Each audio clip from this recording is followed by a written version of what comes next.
What's up, guys? It's Shannon. Welcome back to our channel. If you're new here, welcome. Definitely hit that subscribe button. We post new videos every week. As you can see from the title, today's video I'm going to be showing you guys how I achieve these passion twists on my mom's hair using the rubber band method. This is actually my first time trying this look, so I'm just going to be showing you guys how I did it. Any tips that I can share with you guys, anything to help, no problem. So yeah, definitely just keep on watching. All right, so the first thing, of course, that you have to do is obviously to section your hair. I went ahead and did this off camera because it takes forever to do this part, but it's also the most self-explanatory part. Yeah, it's pretty self-explanatory. But all you're doing is taking a rat tail comb and you're sectioning your hair into squares. You want to make them as neat as possible. And what you're doing is once you have your square, you're securing it with a rubber band. What we did was we soaked the rubber bands in oil. We didn't have a specific oil. There was a variation of oils that we used. So I don't think that there's a specific oil that you need to do for these. But yeah, I definitely recommend letting rubber bands soak in it for a little while before you put it in your hair. So yeah, we just sectioned the hair off into squares. We secured it with rubber bands. We used an edge control to slick the hair down because that's really helpful in making the style look as neat as possible. I know a lot of people, they like the Shine&Nean jam. That seems to be the most common thing used for these types of look. We just didn't have any, so edge control seemed to work just fine. But I definitely recommend when using or when trying this look that you use the Shine&Nean jam, which I think you can get at any beauty supply store. So I'm just taking that edge control and I'm taking a rubber band and I'm securing this section. When you put the rubber bands in your hair, I don't recommend making them super tight. You don't want them pulling out your hair or anything like that, but you definitely still want it secure. So you want it secure enough but not too tight.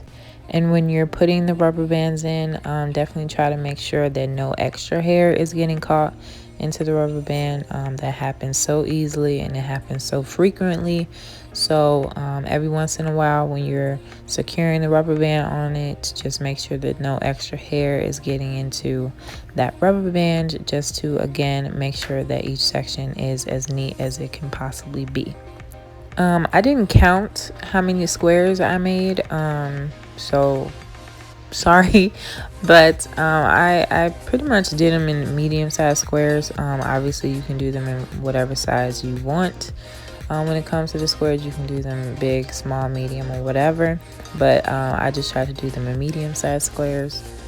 For those of you who may want to try this look on yourself, when doing the sections, I just recommend that you use 2 mirrors, one for the front and one for the back of you, just so that you can have that view, and so you can make sure that all your sections are nice and neat. I did end up liking this look, so who knows, I may end up doing it on my head. So yeah, if I do, I will definitely make a video for you guys. Here I've all finished with the sections finally. I decided to do some twists off camera just to practice a little bit. Like I said, this is my first time doing this, so just wanted to try it out first. And so what I did was I took 2 strands of the hair, and what I needed to make sure of is that the curl patterns were the same, because if you try to twist 2 different curl patterns, it's not going to stay, it's going to unravel. You're not going to get that nice and juicy twist that you're looking for. So definitely make sure that you have the same curl pattern.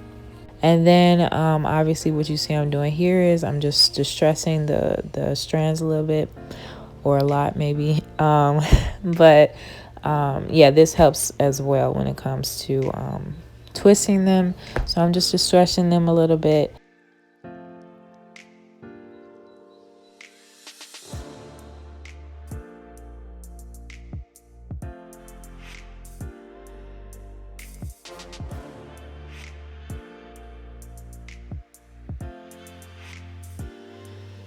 and now I'm taking the hair and I'm going to start off with braiding it into this one section.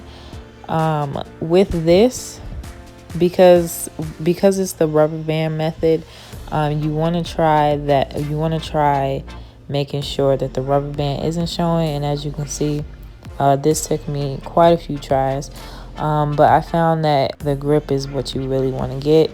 You really want to get a grip on all three strands, especially specifically this strand, and you want to get a tight braid in so that it'll hide the rubber band. I just slicked just a little bit of gel on each section, as you saw me doing just a few seconds ago, just to help it sleek in so that there's no hair sticking out or anything like that once it's all twisted in there.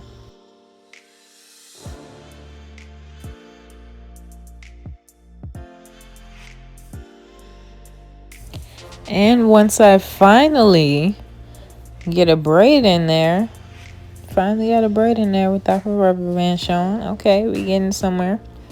Once we get down to where I feel that the braid is pretty secure, I have no flyaways or anything like that, what I'm going to do with the strand of my mom's hair is I'm going to take that strand and I'm going to divide it. I'm going to split it in two, and I'm going to twist it along with the twisting hair. Another thing with this, again, with the whole curl pattern thing that is already in, of course, I have to make sure that I'm twisting in that same direction, the same direction that it naturally comes in, just to prevent it from unraveling in any way, shape, or form. Once I got to the bottom of this, all I did was put just a little bit of gel on the ends, and they stayed pretty well. The gel that I used was actually from Cantu, but I'm pretty sure you can use whatever gel you want, or if you need it to be extra secure, then you can just put a rubber band at the bottom. I know some people, they might burn the bottom, so it really just depends on how secure you want your twist to be. But yeah, like I said, a gel worked just fine. The hair that we use, I can't think of the name of it right now, but I will try to link it in the description box below. We used about 7 packs of this hair, and then I'll also go ahead and link the edge control that I use, as well as the Cantu gel that I use as well.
Alright guys, that's the end of this video. I hope you guys enjoyed it. Definitely leave me a comment below as to what you guys thought about it. If you guys have any questions, anything like that, don't forget to hit that like button and that subscribe button.